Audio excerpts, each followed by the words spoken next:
బాధ కలిగిస్తున్నాయి. ముఖ్యంగా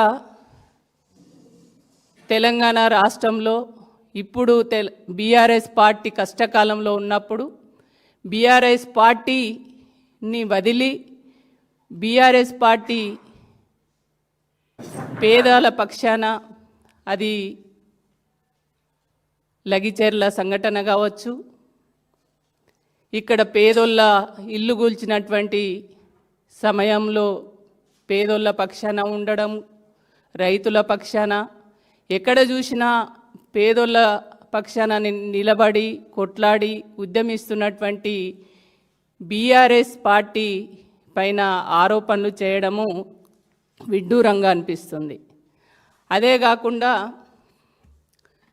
ఇవాళ బీఆర్ఎస్ పార్టీ ఎక్కడ ప్రశ్నిస్తే, ఎక్కడ నిలదీస్తే, ఎక్కడ ప్రజల పక్షాన గొంతు విప్పి మాట్లాడితే, ప్రజలకు ఎక్కడ అన్యాయం జరిగితే ఆ అన్యాయాన్ని లేవనెత్తినప్పుడు కవిత గారు ప్రెస్ మీట్ పెడుతున్నారు.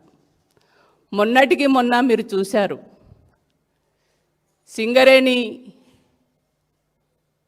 పైన ఆ సింగరేణిలో జరిగినటువంటి అవినీతి ఆరోపణలు, అక్కడ జరిగినటువంటి టెండర్లు, వాటిపైన చాలా వివరంగా హరీష్ అన్న మాట్లాడినాక వెంటనే ఒకవైపు ప్రభుత్వం రేవంత్ రెడ్డి వెంటనే నోటీసులు ఇచ్చి విచారణకు కాల్ఫర్ చేయడం, ఆ తర్వాత వెంటనే కవిత గారు ప్రెస్ మీట్ పెట్టడం.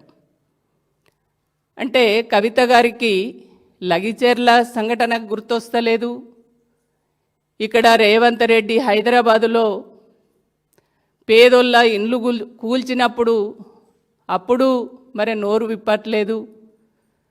ఇవాళ రేవంత్ రెడ్డి చాలా హామీలు ఇచ్చారు, 6 గ్యారెంటీలు కానీ 420 హామీలు, అందులో ఇప్పటి వరకు ఒకటి కూడా అమలు చేయలేదు. మరి ఆ ప్రభుత్వం చేసినటువంటి హామీలు ఏవైతే ఉన్నాయో ఆ ప్రభుత్వంలో అమలు కానటువంటి అంశాలపైన ఎప్పుడు మాట్లాడారు. కానీ బీఆర్ఎస్నే టార్గెట్ చేస్తూ బీఆర్ఎస్నే దోషిగా నిలబెట్టేటువంటి ఒక ప్రయత్నం మరి ఏం ఆశించి ఏ ఉద్దేశంతో చేస్తున్నారో కవిత గారు చెప్పాలి.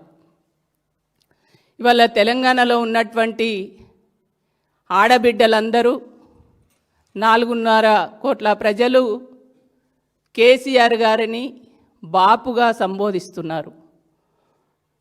తెలంగాణ ప్రజలందరూ కేసీఆర్ గారిని ఒక ఉద్యమ నాయకుడిగా ప్రజల గుండెల్లో పెట్టుకొని కాపాడుకుంటున్నారు. కానీ అదే కేసీఆర్ గారిని దోషిగా నిలబెట్టాలనేటువంటి ఒక బిడ్డగా మీరు చేస్తున్నటువంటి ప్రయత్నం ఏదైతే, తప్పుడు ప్రచారం ఏదైతే ఉందో అది ఖచ్చితంగా తెలంగాణ ప్రజలు చూస్తున్నారు, గమనిస్తున్నారు. మీరు ఏం ఆశించి చేస్తున్నారు అనేది తెలంగాణ ప్రజలు ఆలోచించకుండా ఉండలేరు. ఎందుకంటే తెలంగాణ ప్రజలు చాలా చైతన్యవంతమైనటువంటి ప్రజలు. ఆనాడు సమైక్య పాలనలో సమైక్య పాలకులు తెలంగాణ రాకుండా అనేక కుట్రలు కుతంత్రాలు చేసినా వాటన్నిటిని కూడా తిప్పికొట్టి తెలంగాణ రాష్ట్రాన్ని కేసీఆర్ గారి నాయకత్వంలో తెలంగాణ తెచ్చుకున్నటువంటి చరిత్ర తెలంగాణ ప్రజలకు ఉన్నది. కాబట్టి మీరు చేసేటువంటి నిరాధారమైనటువంటి ఆరోపణలు ఏవైతే ఉన్నాయో ఆ భాష కూడా నిజంగా విచిత్రంగా అనిపిస్తుంది. రేవంత్ రెడ్డి లాంటి తెలంగాణ వ్యతిరేకులు తెలంగాణ రాష్ట్రాన్ని ఒక నయవంచన పాలనలో ఇవాళ ఇబ్బంది పెట్టాలని చూస్తున్నటువంటి రేవంత్ రెడ్డి లాంటి నోటి నుంచి ఏ మాటలైతే వస్తున్నాయో గవే మాటలు. అసలు ఎవరు గుంట నక్కలు? ఇవాళ తెలంగాణ ప్రజల పక్షాన మాట్లాడి తెలంగాణ ప్రజల పక్షాన నిలబడ్డటువంటి వాళ్ళ అదే తప్పుడు కూతలు కూసి తప్పుడు మాటలు మాట్లాడి తెలంగాణకు అన్యాయం చేయాలని చూస్తున్నటువంటి ఆ వర్గాలను, తప్పుడు ఏ వర్గ ప్రజలనైతే వంచిస్తున్నారో అట్లాంటి వాళ్ళను కాపాడడం కోసం చేస్తున్నటువంటి ప్రయత్నాలు వాళ్ళు గుంట నక్కల, ఎవరు గుంట నక్కల అనేది ఆలోచించుకోవాల్సినటువంటి అవసరం ఉంది. కాబట్టి మీరు ఇట్లాంటి మాటలు మీరు చెయ్యండి. మీరు ఎందుకంటే బీఆర్ఎస్ పార్టీలో ఉన్నప్పుడు మరి అప్పుడు మాట్లాడని మాటలు, అప్పుడు కనబడని అవినీతి ఇప్పుడు కనబడుతుంది. మరి ఇప్పుడు కనబడుతున్నటువంటి మీకు మరి ఏం ఆశించి ఏం కావాలని ఏ ఉద్దేశంతో మీరు మాట్లాడుతున్నారో తెలంగాణ ప్రజలకు తెలుసు. కానీ మీరు ఈ మాటల ద్వారా మీరు సాధించేది ఏంది? మేము కూడా బీఆర్ఎస్ పార్టీ నాయకులకు మాటలు రావా? మేము మాట్లాడాలనుకుంటే మాట్లాడలేమా? కానీ మీరంటే మాకు ఒక గౌరవం. ఈ రాష్ట్రానికి తొలి ముఖ్యమంత్రిగా, ఒక ఉద్యమ నాయకుడిగా, వారి బిడ్డగా మేము మిమ్మల్ని గౌరవిస్తున్నాం, రెస్పెక్ట్ చేస్తున్నాం. మీరంటే చాలా గౌరవం. కానీ మీరు మాట్లాడుతున్నటువంటి మాటలు ఏవైతే ఉన్నాయో ఆ మాటలు అది తెలంగాణ ప్రజలు క్షమించరాని మాటలు మాట్లాడుతున్నారు. కాబట్టి మీరు కొద్దిగా ఆలోచించి ఒక పద్ధతి అనేది వాస్తవాలను మాట్లాడండి. కానీ తప్పుడు మాటలు, తప్పుడు సమాచారాన్ని ప్రజలకు చేరవేసే విధంగా మీరు మాట్లాడే పద్ధతి ఏదైతే ఉందో అది సరైనటువంటిది కాదనేది మీరు గుర్తుపెట్టుకోవాల్సినటువంటి అవసరం ఉంది. కాబట్టి తెలంగాణలో రేవంత్ రెడ్డి చేసిన అన్యాయాలు మీకు మంచిగా అనిపిస్తుంది. ఇవాళ సింగరేణి కార్మికులకు అన్యాయం జరుగుతుంటే మేము ప్రశ్నిస్తుంటే ఆ బండారాన్ని బయట పెడితే వాళ్ళు టెండర్లనే క్యాన్సిల్ చేసుకుంటే అదేమో మీకు ఒప్పనిపిస్తుంది, మాదేమో బీఆర్ఎస్ పార్టీ ఏమో తప్పుగా మీకు కనబడుతుంది. ఇవన్నీ తెలంగాణ ప్రజలు గమనించారా? కాబట్టి ఇట్లాంటి ప్రెస్ మీట్లు పెట్టి ఈ రకంగా బీఆర్ఎస్ పార్టీ ఒక ఉద్యమ పార్టీని నిందించేటువంటి తీరు ఏదైతే ఉందో అది సరైనటువంటి పద్ధతి కాదు. ఇవల్ల మీరు మాట్లాడేటువంటి మేము కూడా కౌంటర్ అంతకంటే గొప్పగా ఇవ్వగలుగుతాం కానీ మాకు సంస్కారం అనేది అడ్డం వస్తుంది. మాకు ఆ రెస్పెక్ట్ అనేది కేసీఆర్ గారు నేర్పినరు. మేము అనవసరమైనటువంటి విషయాలు మాట్లాడడం. మీరు ముందు కూడా భవిష్యత్తులో మీరు ఏం కావాలనుకుంటారో మీ పార్టీ విధి విధానాలు చెప్పుకోండి. మీరు రాష్ట్రానికి ఏం చేయాలనుకుంటున్నారో చెప్పుకోండి. ప్రజలకు ఎట్లాగా అండగా ఉండాలనుకుంటున్నారో చెప్పండి. కానీ ఇవాళ ప్రధాన ప్రతిపక్షంగా పార్టీగా తెలంగాణ రాష్ట్రంలో ఉన్నటువంటి బీఆర్ఎస్ పార్టీనే టార్గెట్ చేసి ఇవాళ అధికార పార్టీకి ఉపయోగపడే పద్ధతిలో అధికార పార్టీ ఇవాళ తెలంగాణ ప్రజలకు చేస్తున్నటువంటి అన్యాయాలు ఏవైతే ఉన్నాయో వాటన్నిటిని పక్కన పెట్టి వాళ్ళు చేస్తున్నటువంటి అన్యాయాలను మీరు సమర్థిస్తున్నట్టుగా మీ మాటలు మాకు కనబడుతున్నాయి. కాబట్టి మాకు కాదు, ఇవాళ తెలంగాణ ప్రజలందరూ కూడా గమనిస్తున్నారు. కాబట్టి మీరు నిజంగా మీ విధి విధానాలు చెప్పండి. మీరు పార్టీ పెట్టాలనుకుంటున్నారా, లేకుంటే తెలంగాణ జాగృతి ద్వారానే ఇంకేటు ప్రజల్లో ఉండి ఇట్లనే పనిచేయాలనుకుంటున్నారా? మీ స్టాండ్ ఏందో మీరు చెప్పుకోండి. మీ ప్రజలకు ఏం చేయాలనుకుంటున్నారో మీరు అది చెప్పుకోండి. అంతే తప్ప బీఆర్ఎస్ను టార్గెట్ చేసి బీఆర్ఎస్ పార్టీని ఇబ్బందులు పాలు చేయాలి, బీఆర్ఎస్ పార్టీని ఇవాళ ఏదో ఒక రకంగా ఆరోపణలు చేసి నిందారోపణలు చేసి ఇవాళ పార్టీలో ఉన్నటువంటి నాయకత్వాన్ని కించపరిచే విధంగా మాట్లాడే ధోరణి ఏదైతే ఉందో దాన్ని మేము ఖచ్చితంగా ఖండిస్తున్నాం. రేపు భవిష్యత్తులో కూడా మీరు ఇట్లే మాట్లాడితే మాత్రం తెలంగాణ ప్రజలు మిమ్మల్ని క్షమించరని ఈ సందర్భంగా తెలియజేస్తున్నాం.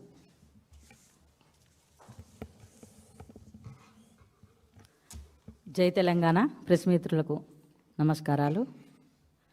ఈ మధ్యలో కవితక్క గారు ఎప్పుడు ప్రెస్ మీట్ పెట్టినా అక్క మీతో మేము పనిచేసినాం, సొంత అక్క చెల్లెల లెక్క కలిసి ఉన్నాం, మీరు కూడా ఆపదలో ఉన్నప్పుడు కేసులో ఉన్నప్పుడు మేమందరం కూడా స్వతహాగా మీ దగ్గరికి వచ్చినాము, మీ ఇంటి దగ్గర ఉన్నాము, రాత్రనక పగలనక మీతో పనిచేసినాము, ఢిల్లీకి కూడా వచ్చినాము, ఒక కేసీఆర్ గారి కుమార్తెగా మిమ్మల్ని ఎంతో అభిమానించినాము, అక్క చెల్లెళ్ళలాగా ఉన్నాము.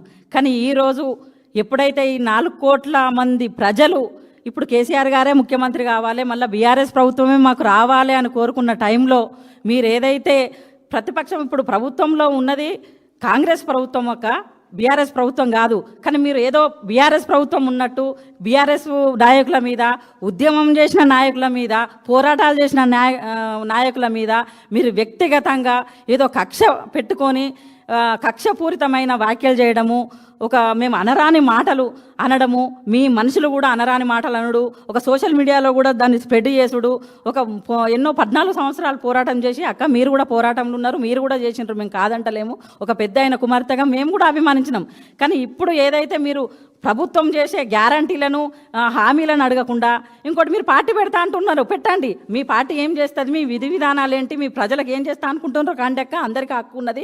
కానీ పోరాటం చేసి 14 సంవత్సరాలు కష్టపడి 10 ఏళ్ళు ఒక దేశంలో ఒక ప్రథమ స్థానంలో రాష్ట్రాన్ని నిలబెట్టిన నాయకులను గౌరవ కేసీఆర్ గారిని, కేటీఆర్ గారిని, హరీష్ రావు గారిని ఎట్లా పడితే అట్లా వ్యక్తిగతంగా మీరు దూషణలకు దిగడము, మీరు మాట్లాడడము, ఎప్పుడైతే ముఖ్యమంత్రి గారికి రేవంత్ రెడ్డి గారికి ఎప్పుడైతే డ్యామేజ్ జరుగుతుందో, ఎప్పుడైతే వాళ్ళ స్కామ్లు బయటకు తీస్తుండ్రో, ఎప్పుడైతే వాళ్ళకు ప్రజలకు వాళ్ళు చేసిన స్కాములు, వాళ్ళకి చేసిన మోసాలు ఎప్పుడైతే వెళ్తాయో, బీఆర్ఎస్ నాయకులు ఎప్పుడైతే ప్రెస్ మీట్ పెట్టి వాళ్ళని బయటకు తీస్తున్నారో, అప్పుడు ప్రతిసారి వాళ్ళకి కొమ్ము గాయడానికి, వాళ్ళకి అడ్డం ఉండడానికి మీరు వస్తున్నారక్క, ప్రెస్ మీట్ పెడుతున్నారు. ఇది బాగలేదు. ఎందుకంటే మీరు ఇప్పటికి కూడా గౌరవం ఉంది, మాకు కేసీఆర్ గారు కుమార్తెగా గౌరవం ఉంది కాబట్టి మేము ఇంకా ఏం మాట్లాడలేకపోతున్నాం. చాలా ఉన్నాయక్క, మేము కూడా రోజు వీడియోలు పెడతాం, మేము రోజు ప్రెస్ మీట్లు పెడతాం, రోజు మాట్లాడగలుగుతాం. కాకపోతే ఓన్లీ కేసీఆర్ గారి కుమార్తెగా మీతో మేము పనిచేసినాం కాబట్టి, కలిసి పనిచేసినాం కాబట్టి కొంచెం గౌరవంగా ఇప్పటికి కూడా మేము కొన్నే మాట్లాడుతున్నాము. ఇప్పటికి కూడా మాట్లాడాలంటే చాలా ఉన్నాయి. కానీ ఇప్పటికైనా మీరు ప్రశ్నించబోయేది కూడా రేవంత్ రెడ్డిని, ఆయన ఏమైతే హామీలు ఇచ్చిండు, గ్యారంటీలు ఇచ్చిండు, స్కాములు జరుగుతున్నాయి, అవన్నీ ప్రశ్నించాల్సింది పోయి ప్రతిపక్షంలో ఉన్న ఇవాళ 4 కోట్ల మంది ప్రజల తరపున ప్రజలకు అండగా హైడ్రా కానీ, లగిచెర్ల కానీ, పిల్లలకు, నిరుద్యోగులకు కానీ ప్రతి విషయంలో ప్రజలకు మొత్తం అడ్డంగా నిలబడి, ఒక జనతా గ్యారేజ్లకు అడ్డంగా నిలబడి ఇవాళ వాళ్ళ తరపున, ప్రజల తరపున పోరాటాలు చేసే ప్రజల నాయకులను, పోరాటాల నాయకులను, బీఆర్ఎస్ నాయకులను కాదక్క విమర్శించేది. మీరు ప్రభుత్వాన్ని ప్రశ్నించండి, మీరు పెట్టే మీ పార్టీ ఏం చేస్తుందో మీరు చెప్పండి. అంతేగాని ఎప్పుడు చూసినా కూడా ఎప్పుడు ఒక రేవంత్ రెడ్డికి ఎప్పుడు డ్యామేజ్ జరిగితే అప్పుడే వచ్చి ప్రెస్ మీట్ పెట్టడం కాదక్క. మీరు మాట్లాడాల్సింది బీఆర్ఎస్ నాయకుల మీద కాదక్క. బీఆర్ఎస్ నాయకులు అంటే ఎప్పుడు ప్రజల నుండే నాయకులు, తెలంగాణ గురించి ఆలోచించే నాయకులు, పోరాటం చేసిన నాయకులక. మీరు ఒక ఇంటి పార్టీని, ఒక ఇంటి పెద్ద మనుషులను, ఇంటిని ఖరాబ్ చేస్తున్నారక్క. మీరే ఖరాబ్ చేస్తున్నారు. ఈరోజు ఒక మంచిగా ఉండే పార్టీని ఈరోజు కేసీఆర్ కావాలి, కేసీఆర్ గారు మళ్ళా ముఖ్యమంత్రి కావాలి అనే టైంలో మీరు వచ్చి పాడు చేస్తున్నారక్క. ఇది పద్ధతి కాదు. మేము మాట్లాడాలంటే ఇంకా చాలా ఉన్నాయి కాబట్టి మీ మీద గౌరవం ఉంది కాబట్టి ఈ మాత్రమే మాట్లాడుతున్నాం. ఇకనైనా మీరు రేవంత్ రెడ్డిని ప్రశ్నించడం నేర్చుకోండి, ప్రజలకు ఏ రకంగా మంచి చేయాలో నేర్చుకొని మీరు కొంచెం మాట్లాడండి. లేకపోతే మీ పార్టీ ఏం చేస్తుందో మాట్లాడండి అక్క. కాకపోతే ఈ ఒకటే వ్యక్తిగతంగా బీఆర్ఎస్ నాయకుల మీద విమర్శలు చేయండి, మానుకోండి అక్క. జై తెలంగాణ.